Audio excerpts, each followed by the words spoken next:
Baka minsan, siyempre, pag malakas ang kalaban, baka matamba namin. Yung bang hindi mo asama mananalo kami.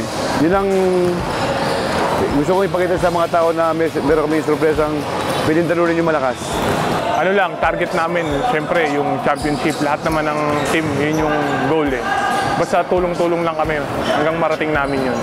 Sa season na to, ang may expect ninyo sa Perpetual at ibang-iba na kasi ang tagal na namin nagsama, tsaka ang tagal na namin nag-ensayo ng mahirap talaga. Mahirap at tsaka marami kaming pinagdaanan. Tsaka ngayong season na to, hindi lang Final Four ang goal namin, kundi finals.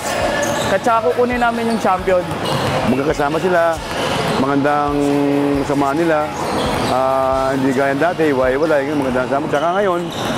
Tsaka ngayon medyo mabangin sa ako kasi noong last year, nag-umpisa ako November na eh. Pero ngayon almost 1 year. Tsaka marami akong tournament na sinalian.